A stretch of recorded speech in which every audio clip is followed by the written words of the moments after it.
I'm spelling wrong, that's okay. I'm going to skip over you. Start, I know your name. And Mom, what's your first name? Kitty. What is it? Kitty.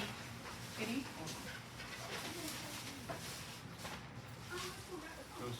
Sure, what's that?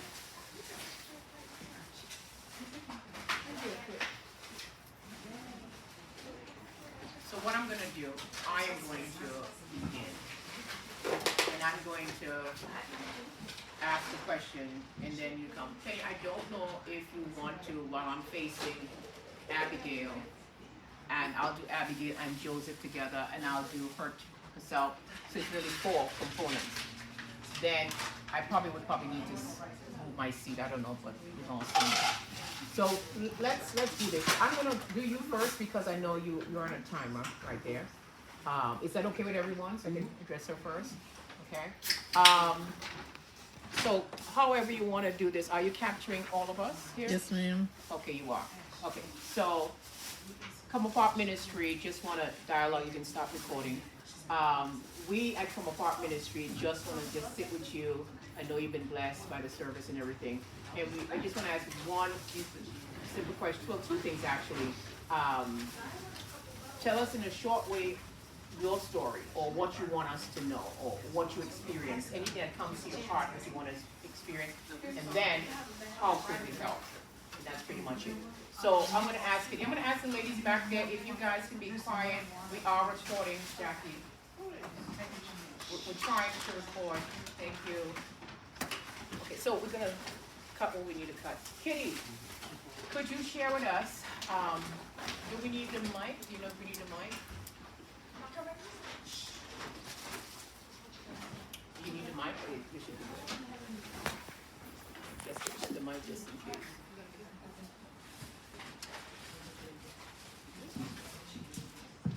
So we're going to ask Kitty just to share with us anything that you want us to share, that you want us to know, her experience, and how Come Apart Ministry can help.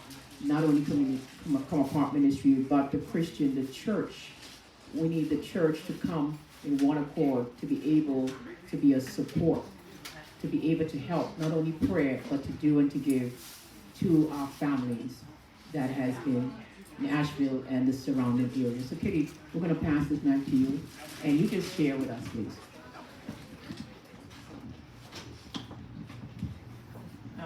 My name is Kitty Lyles, and I'm from Asheville and was affected by Helene.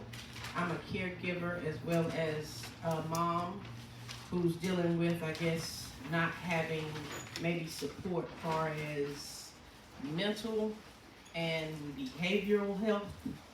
And I'm dealing with, I take care of a lady who is 75, and she's out of her day program, and she has some mental issues, and we just, in our community, I guess, we've always had the support of a day program, but when that's closed or no longer there, you have your person 24/7.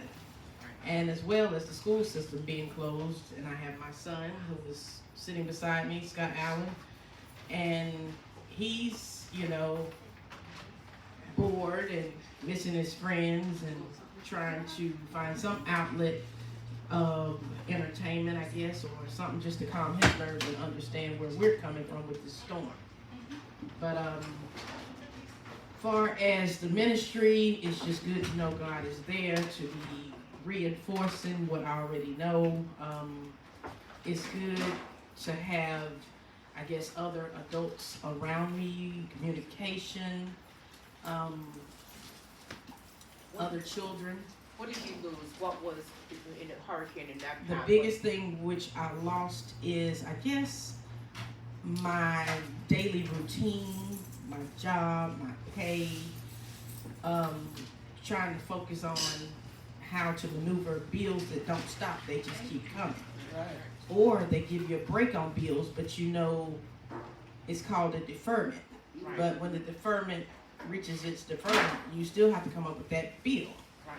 So I'm just kind of going day by day and in my prayers and trying to deal with my son with behavior issues, trying to keep him focused and stable in school and not being sent home from school And if he is sent home from school, what to do with him while he's at home. So you guys are in the which school does he go? Oh, home school. No, we're in Asheville, North Carolina. He's in school. They just opened up. Okay, they just opened But up. because of not being there, you're excited, maybe overstimulated, and they're not capable of dealing with you. So then you're back in the home. So how does you communicate? How does he get to school on seeing that you're here? And I take him and I pick him up every day? every day. So every day she's taking him back and forth because did you lose your home? You no longer home is livable? No, I have my home, but we lost our water, we lost our power. Okay. But some of the supports that we had in place are no longer there anymore. Okay. So they're working, I guess, with FEMA. They're working. It's just not coming along together quick as we would like it. So that's a little bit of my story. I'm gonna pass the mic to Abigail and Joseph. Okay. Penny, I don't know if you can see them from that back, so you may need to move. Thank you. And this is Abigail and Joseph, and either one of them you would share your story. I know Abigail, you started sharing with me, but I would like you to share with others and to share, and she'll help you help. Well, we were actually on the French Broad River, down the River District. Oh wow. We we didn't know about the storm at first, and then we had a friend that we had met, an older lady. It was an electric wheelchair. She literally was on the she was in a tent almost. She was literally on the river, and her family left her. So during the storm and everything, search and rescue did have to come out to us. The river rose so fast, so quick. It's an experience that you'll never forget, seeing dead bodies float right past you when you could touch them. So, but he, she was a big woman, but she's okay. We saved everything but a wheelchair, and but she's okay. But it's definitely to know now that we didn't go right there to it, but we drove over the bridge there, Westgate. And you see that all that's gone. There's no greenery. There's no nothing. There's no nothing. No duck taco. We're over nothing. there 2 minutes from that site. Thank God we was on higher ground and we'd have been washed away too. The only thing that saved us. Yep, it was bad. It was bad. And Joseph, you had, I think Abigail might have mentioned that because you were helping, it impacted your body physically. Yes, they kind of cut my finger, pulled kind of nerves in my back. Got severe nerve damage on my whole left side of my body. So your home is gone. Yes, ma'am. Way of living is gone. How long that they have you here? Well, they had approved our hotel voucher. I did it on the 27th of September, 28th of September. They approved us, but we from October to December 3rd, and we were only able to get here just on the 27th.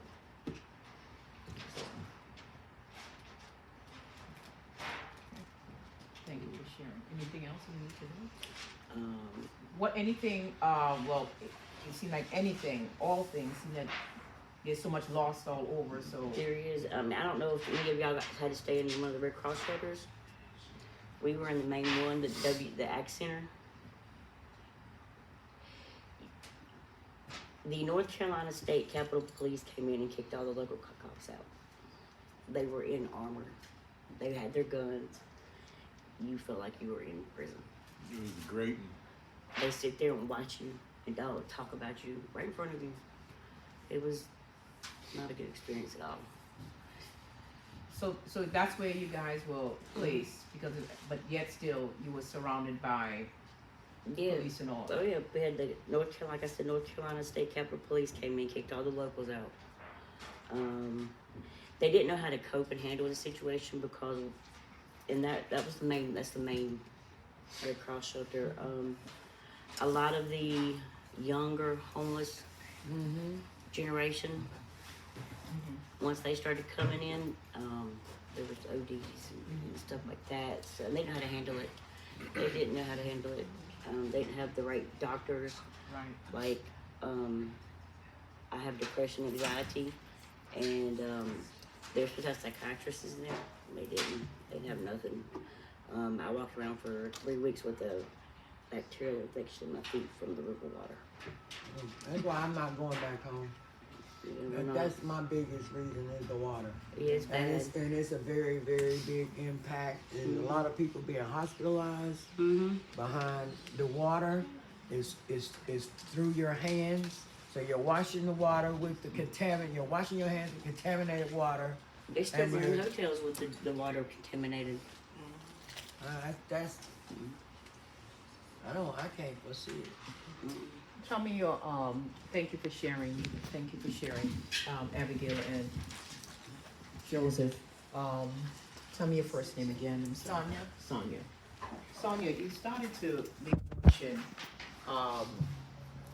which was profound because one of the things she said, with all that they lost, was her job. So, in conjunction of trying to rebuild, where do you go back to? Where's that source of income? And just share your story with us. Well, me is like everybody else up there on that mountain. The hardest part was everything was cash only. Who carries cash in 2024? Not a lot of people. You know, there was no telephones, there's no ATMs working, you got money, you can't get it, you can't get a hold to it. It was just bad, like gas. People fighting over gas. The lines are 3 miles long. They don't tell you it's cash only, so you don't wait 5 hours for some gas and you can't, it's your turn and you can't, Food. The grocery store is a barrier of food. How do you wash chicken off with bottled water? Just your everyday essentials. For me, I walk in my house yesterday, and I used the bathroom, and I turned around and walked back out and locked the door. I didn't look back. I swept the porch off and got my mail, and that was it. Because it's just, you can't wash dishes, you can't cook. I don't know about everybody else, but I've been grilling out for a whole month straight, and I'm tired of it. We'll make sure you guys have a meal every Sunday. And then just everyday essentials, just everyday living is depressing. Got a lot of people that has died. I'm finding out slowly but surely. Didn't get to go to no services. You got caskets floating down the river. You got dead animals and all that stuff in the water. I just can't see in the next month, and then our infrastructure is gone. It's like creating a new town from nothing, as far as water. And you just don't know how important little things like that are until you don't have it,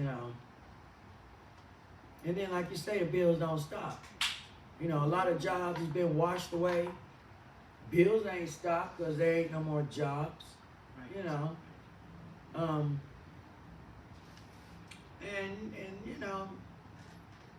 I'm lucky I got to get off that hill. But there's a lot of people ain't as fortunate as I was to be able to go. They don't have the means, they don't have transportation, and it's sad. And then like the children, they was out of school for a month. I don't think because we had that devastation that the kids should have to suffer and be left back. You know what I'm saying? I mean, education. And it's just sad. It's sad. Okay. I'm not going back home and wash up in that water and then be, you're getting dermatitis from it. There's all kind of parasites and things like that. It's a gastrointestinal issue going around. and it's all through your hands. You know, so taking a bath, little things like just being able to bathe every day. They say you can use the water, but you can't wash your private, your face. You can't get it in your mouth. That ain't no bath.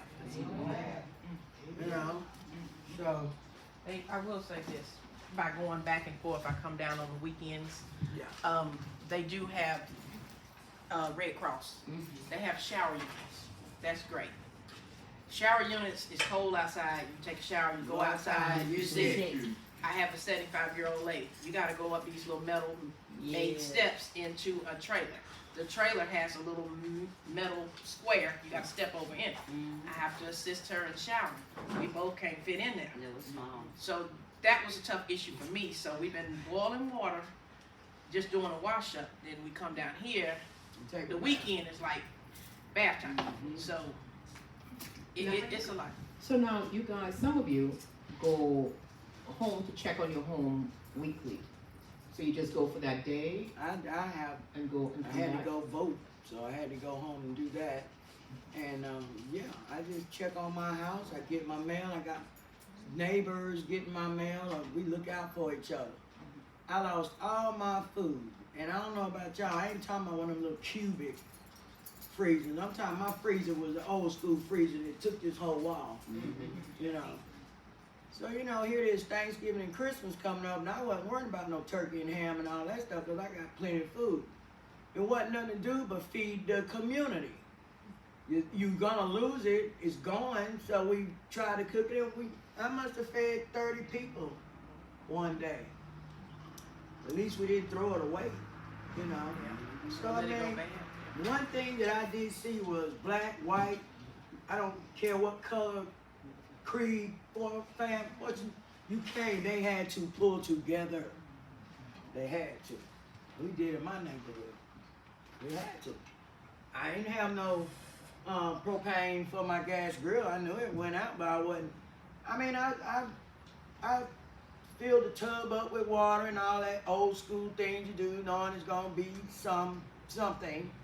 You know, but how long does the water last in the tub? And then you try carrying water all day, every day, and see how frustrating that gets. Your car's all messed up from water.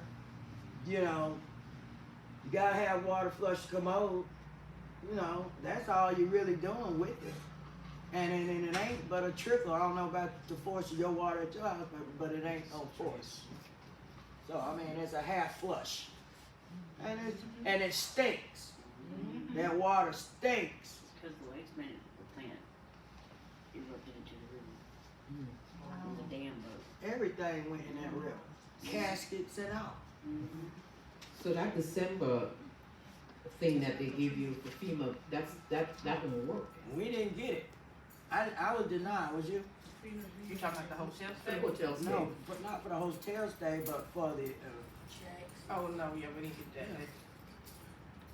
I don't know what they base it on, but So the hotel stay is by FEMA, that's taking care of that. But and they that's- will give you like assistance as far as money if you're approved.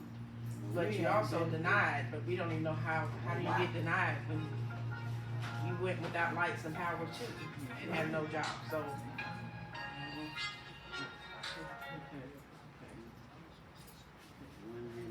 Brandon, I'll be. let's hear from Scott and then Brandon.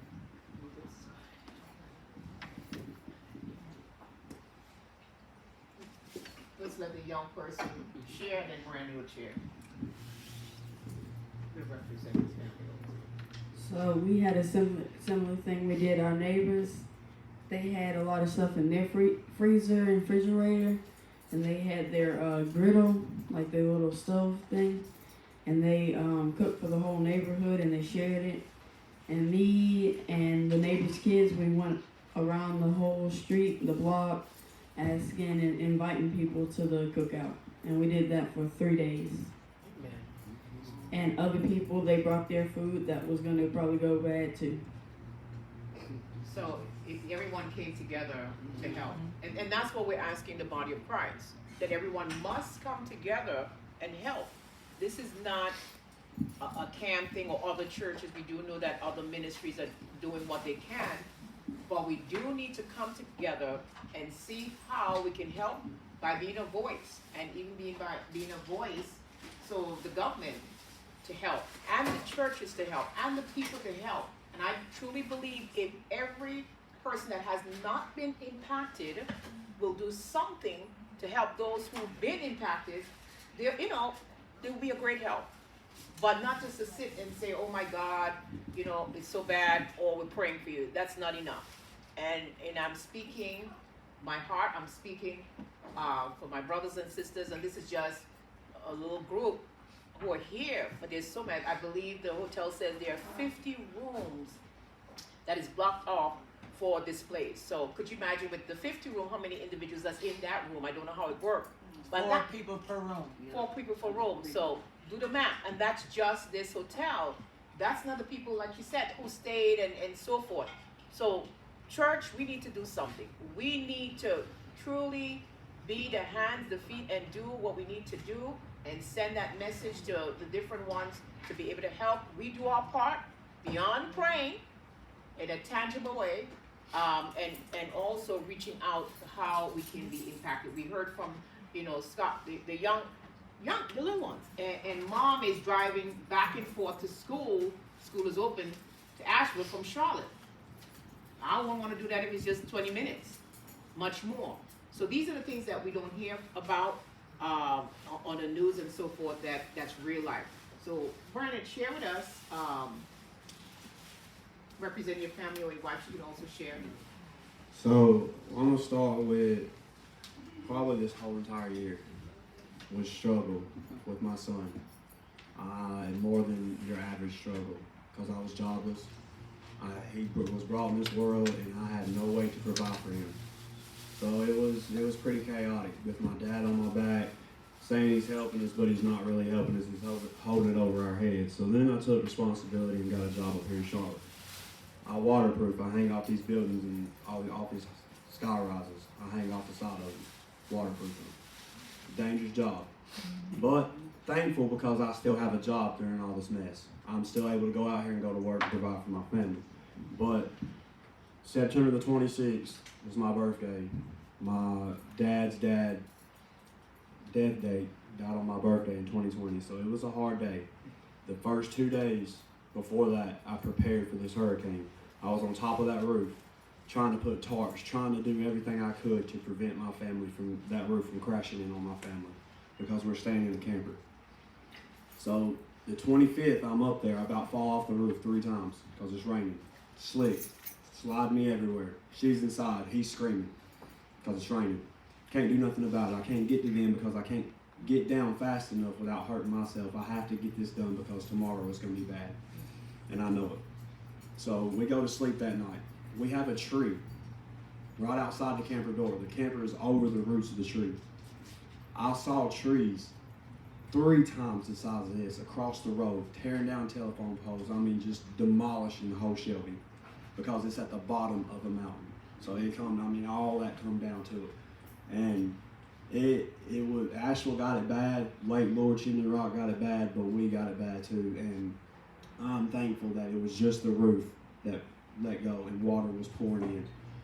I heard water coming inside. I was like, is that water inside? She's like, I believe so. I run to the back room and it's just pissing. That's the only way I can explain it. I'm sorry for my language, but the roof is just, every seam, every light fixture, everything is just pouring in on everything, all of our belongings, all of our clothes, his clothes, everything. So I have to rush everything into the living room where we have 2 beds already, my bed and their bed, and a recliner. I have to rearrange everything before we can safely leave. I got to get our stuff safely out of it.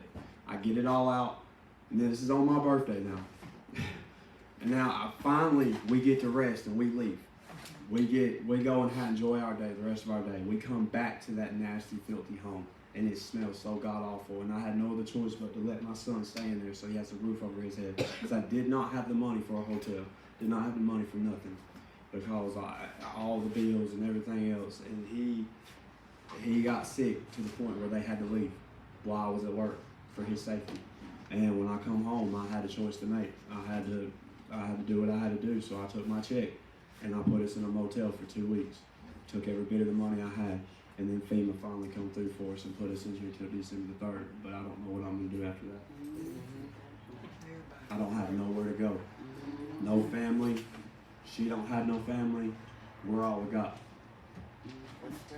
We're all we got. So that's my story. Thank you for sharing. In the midst of, one thing I can tell you, in the midst of, with Brandon and so many others, you couldn't tell.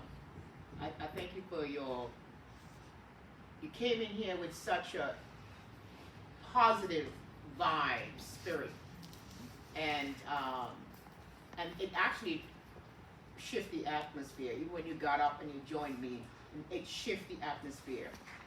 And I thank you for that, because sometimes the heaviness of the weight, sometimes all you can do, for some you may need to bawl and scream. It's okay to scream.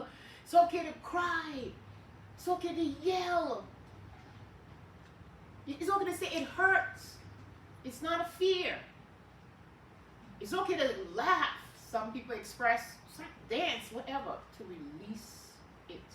And I'm glad we're having this. And I pray that, I know you guys are connected with different ones that you became friends with. We all been feeding each other every day we've been Amen. here. Amen. That's right. Amen. Amen. And then, in the midst of it, you have the baby. That's everybody's baby now. You know, everybody's been Yeah, here. family here that he's ever Family had. baby. Yeah, it's had more, multiple moms now. Amen. Amen. Tamika.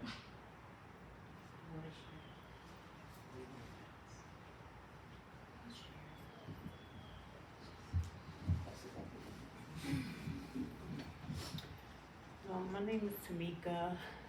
Not to get off the topic, but a little background with my story and how I made it to Charlotte. I left New York and moved to Fayetteville with my family. And in 2022, my home was shot up. So I came here to Charlotte to live with my brother. Just January, my 18-year-old son was killed in Fayetteville. My son, he moved me here to Charlotte. I moved into a place in Mount Holly. So I'm still dealing with the grieving of my son. At the same time, right before my son was killed, I went through a divorce. I moved into Mount Holly, and the hurricane hit.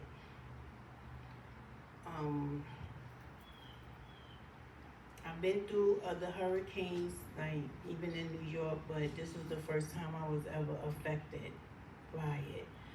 I had to leave in the middle of the night, go stay at a hotel, and I ran up all my credit cards to stay in a hotel. The management, I lived in a townhome with like 28 apartments.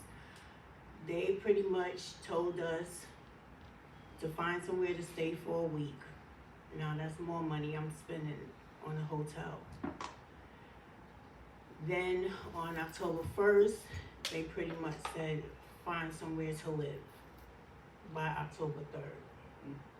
So we all had to move out in 2 days.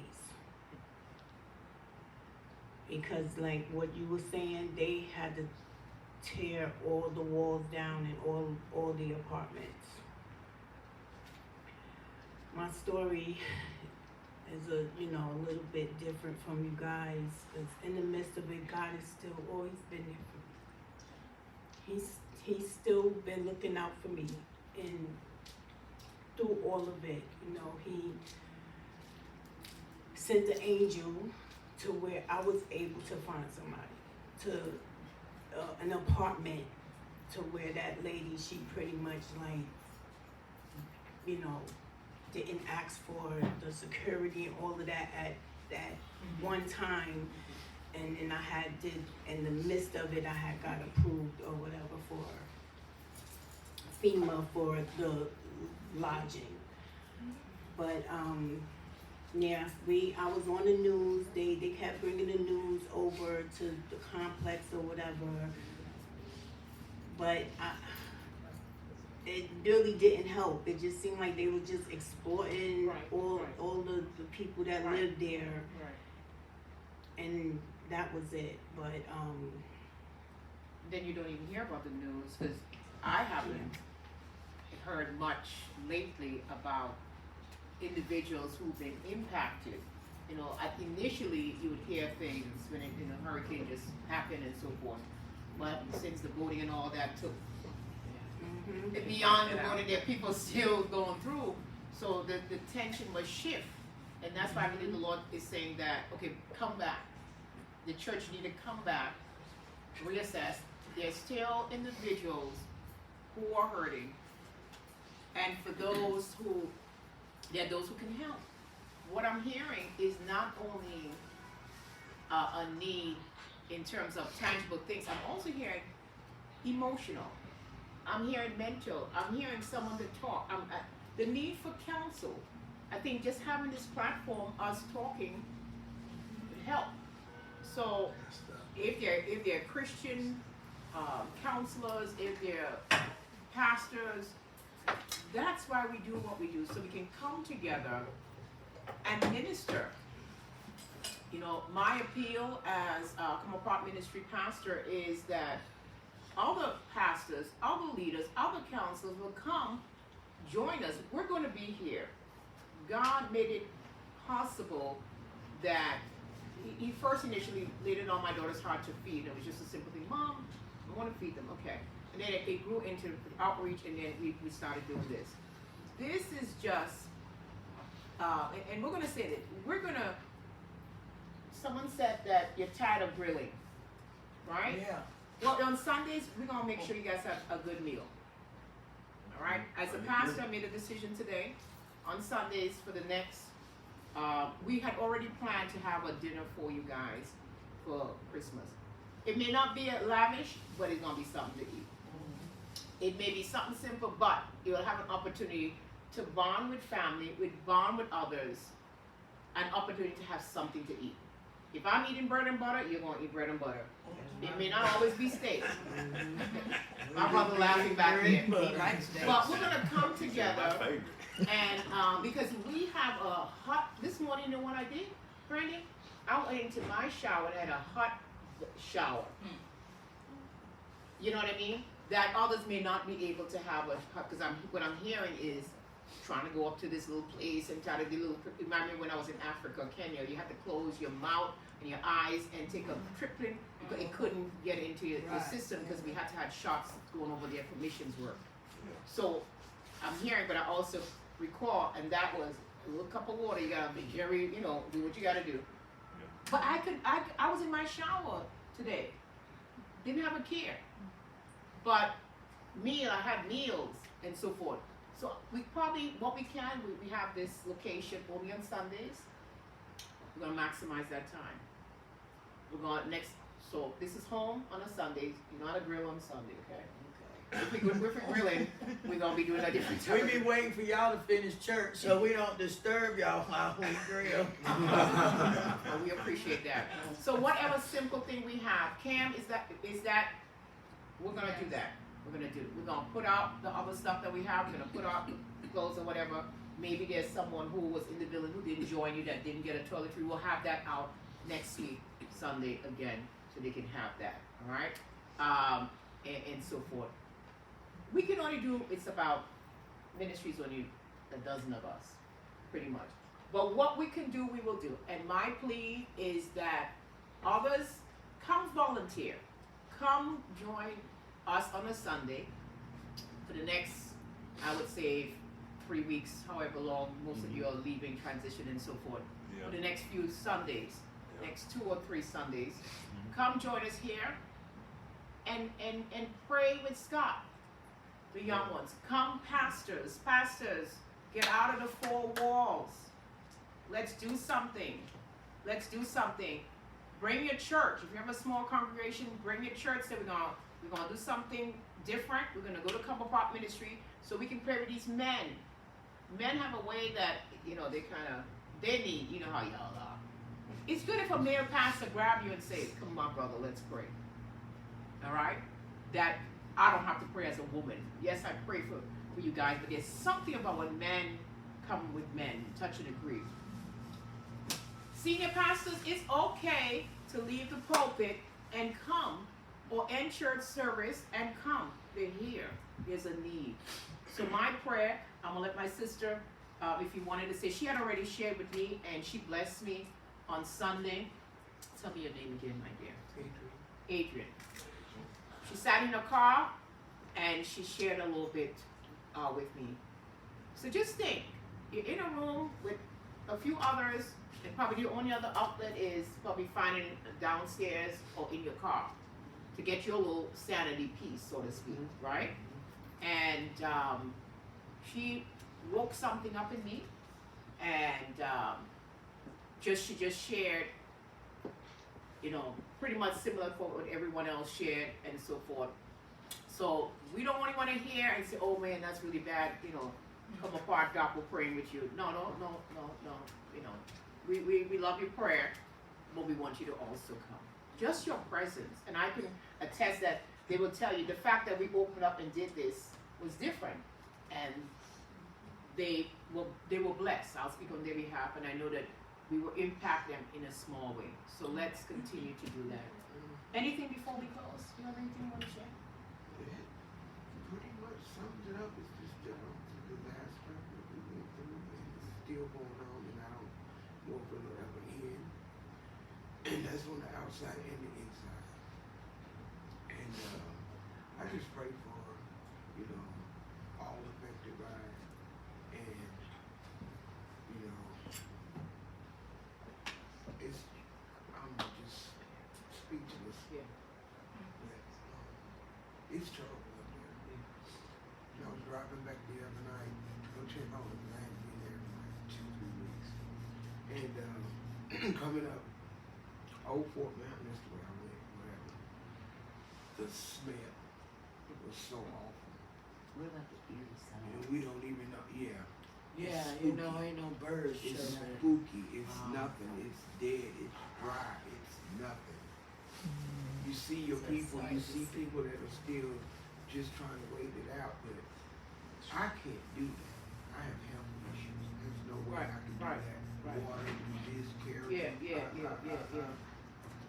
So, you know, after this voucher ends or whatever, I guess we have to go back, you know, to a different life, and it's not gonna be the same. So, trying to figure that out, that's mind-boggling. We just don't really know the next step. We don't know what's gonna happen. And the not knowing, it's scary. It's scary. And that's my story. Thanks for letting me share. All right, we're going to end right here. And again, we will be here next Sunday doing what we do right here. And we also have this forum for you guys to share or whatever you want to do. This will be your time. I think this will be a time emotional to help you on that and to pray with you and so forth. But thank